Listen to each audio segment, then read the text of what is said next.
हाथी आया है और 50 लोग चले गए हाथी देखने। च्वांगसू बहुत बड़ा संत हुआ चाइना का। अब 1856 में झांसी रानी लक्ष्मीबाई कि हम क्यों इतना महिमा मंडन करते हैं, जिन अंग्रेजों की सत्ता पूरे भारत में स्थापित हो चुकी है वो उनसे लड़ रही है। क्या हिम्मत रही होगी। इस मंदिर का जो देवता है वो मुझसे बात करता है और इस भगवान ने मुझसे आज तक जो जो कहा कभी कुछ टला नहीं, और अगर ये टल गया तो तुम मुझे सजाए मौत दे देना। राजा खड़ा, सेनापति खड़ा, वजीर खड़ा कि अच्छा भगवान ने कहा। बोले भगवान, ये सब आ गए ताऊ में। इन्होंने पड़ोसी राज्य पर हमला कर दिया। सर ये होती पॉजिटिविटी की ताकत। लेकिन इस देश में लोग विरोध पर्दे में बैठ कर करते हैं। मेरे पिताजी मुझसे कहते थे शिक्षा का काम नौकर बनाना नहीं है, शिक्षा का काम है दिमाग को जिंदा करना।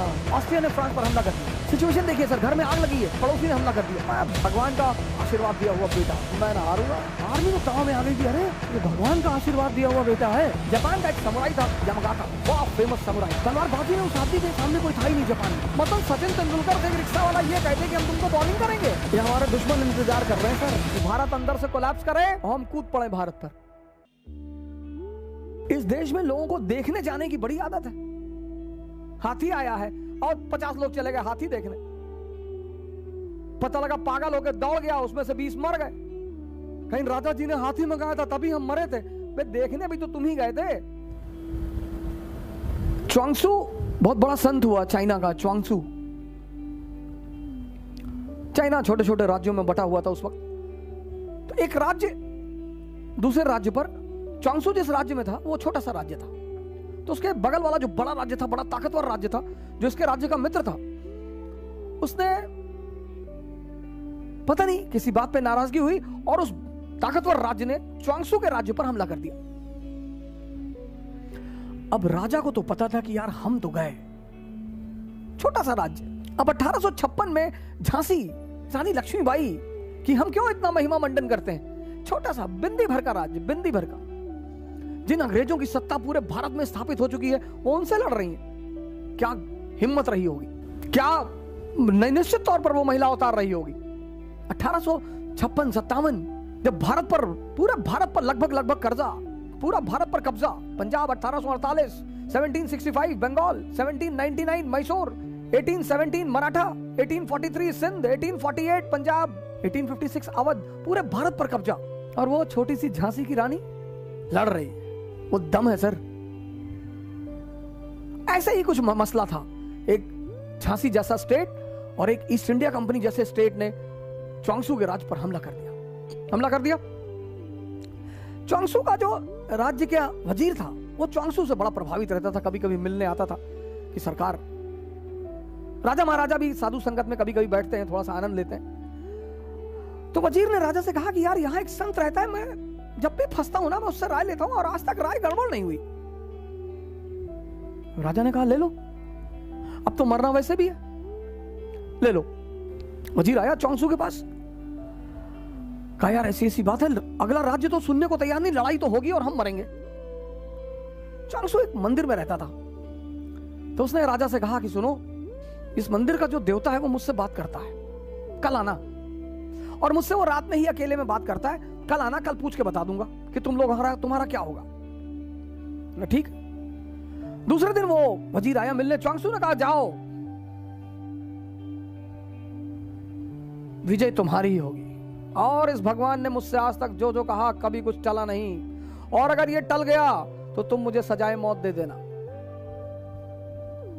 राजा खड़ा, सेनापति खड़ा, वजीर खड़ा कि अच्छा भगवान ने कहा। बोले भगवान ने, ये सब आ गए ताऊ में।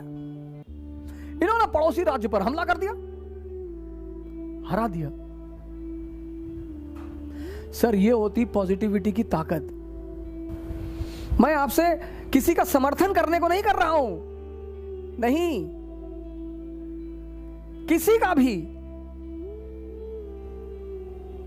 आप एकदम जिस दल का चाहे विरोध करें, जिस नेता का चाहे विरोध, आपका हक है सर। और अगर आप मेरे कहने पर किसी का विरोध नहीं कर रहे हैं तो आप पागल हैं। आपको विरोध करना है आप करिए, एकदम करिए। लेकिन इस देश में लोग विरोध पर्दे में बैठकर करते हैं। साइकिल सत्याग्रह में बुलाया था, 9 लोग आए तो 17 लोग, 18 लोग थे, बाकी लोग भाग गए 20 किलोमीटर के बाद। 700 किलोमीटर साइकिल चलाने में हालत खराब हो गई थी सर सबकी। कोरोना का पीक चल रहा था। मेरी भी 3 बच्चे हैं सर। मेरे भी 3 बच्चे हैं sir.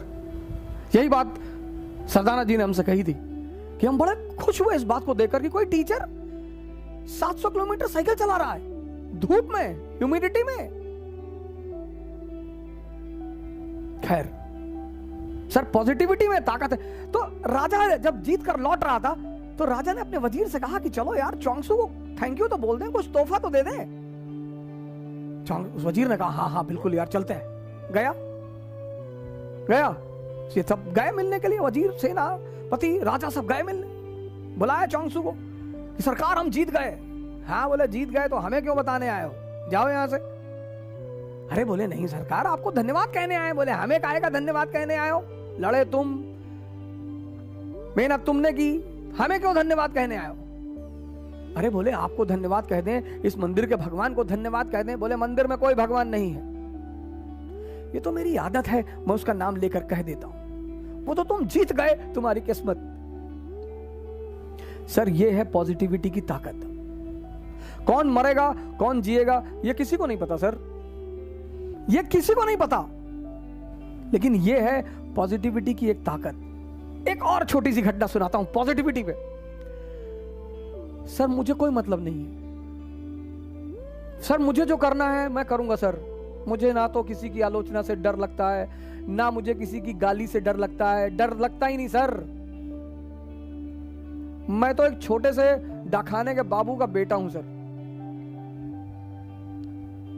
Lower middle class family. हम 2 कमरे के मकान में रहते थे सर, डाकखाना कॉलोनी, गोंडा। भगवान ने सर पे हाथ रख दिया सर, चीजें समझ में आने लगी। हम कोई राजा घर में थोड़ी पैदा हुए सर कि हम कंटेसा पे चलते थे, कि हम ऐसा करते। नहीं नहीं सर, मेरे पिताजी मुझसे कहते थे शिक्षा का काम नौकर बनाना नहीं है, शिक्षा का काम है दिमाग को जिंदा करना, कनेक्टिविटी सिखाना, सोचना सिखाना। एक छोटी सी घटना और सुनाता हूं पॉजिटिविटी पे। 17 और ये ऐतिहासिक घटना सुनिए। 1789 फ्रेंच रेवोल्यूशन, 1789 फ्रेंच रेवोल्यूशन, जबरदस्त रेवोल्यूशन। और 1781 financial bankruptcy, financial bankruptcy. Sir check करिएगा fact. 1799 French revolution, 1781 financial bankruptcy France. सोचिए सर, फाइनेंशियल बैंकरप्सी। बिना पैसे के आप घर नहीं चला सकते, राष्ट्र कैसे चलाएंगे। 1789 French revolution, political anarchy, economic anarchy. Austria declared war on France. सोचिए सिचुएशन देखिए, Austria declared war, Austria declared war on France. Austria ने फ्रांस पर हमला कर दिया।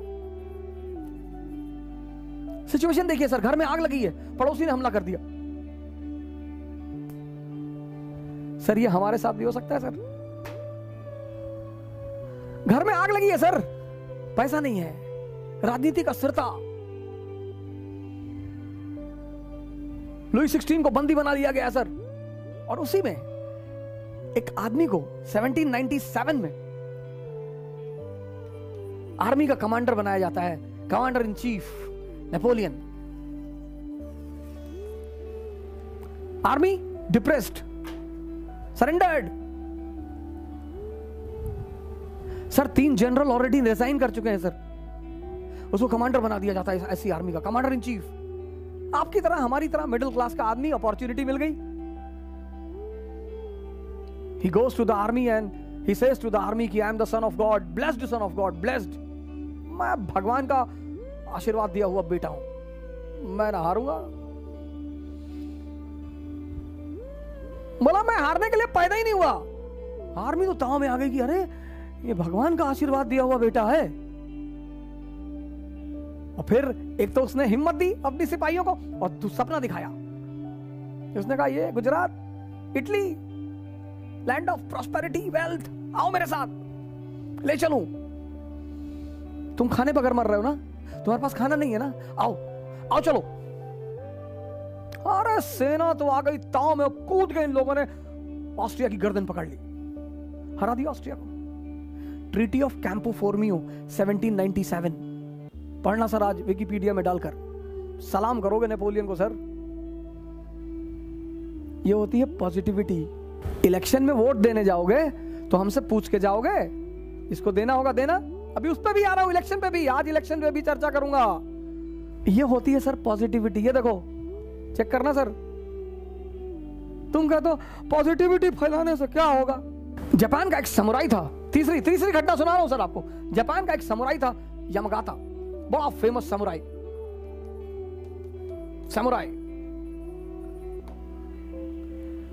तलवारबाज, पूरा जापान के समुराइयों को हरा चुका था। शंकराचार्य की उपाधि तलवारबाजी में उस आदमी के सामने कोई था ही नहीं जापान में। 1 साल उसने पूरे जापान में मुकाबला किया, सबको हराया यामागाता। 1 साल बाद घर लौट कर आया, पता चला कि उसकी बीवी का अफेयर उसके नौकर से हो गया।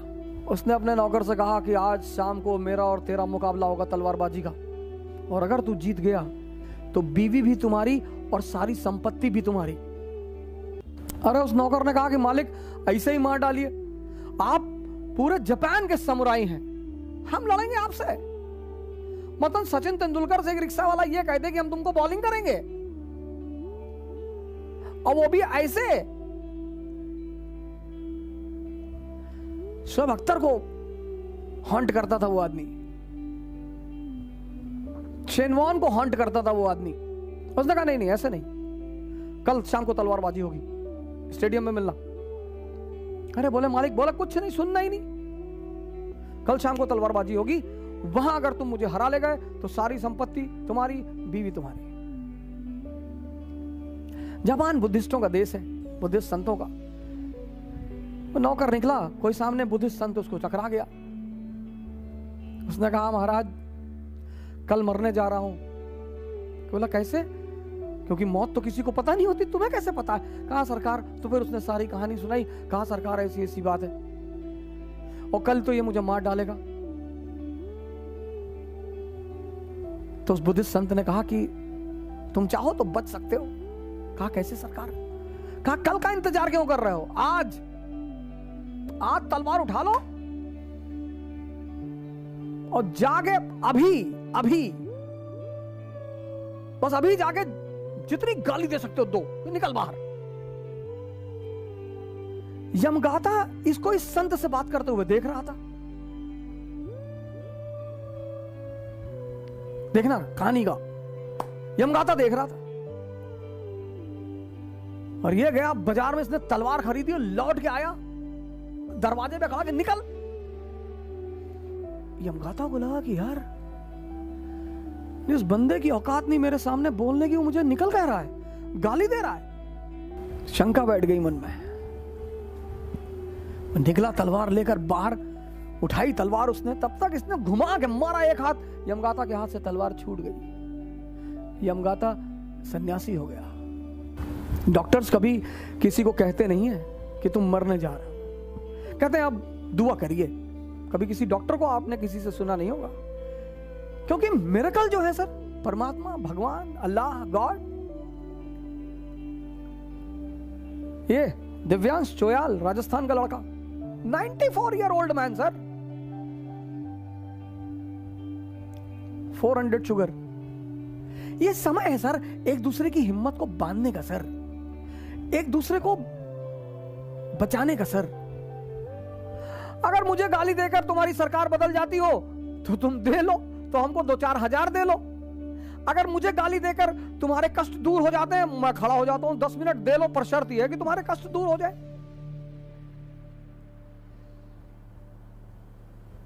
ये हमारे दुश्मन इंतजार कर रहे हैं सर कि भारत अंदर से कोलैप्स करे और हम कूद पड़े भारत पर।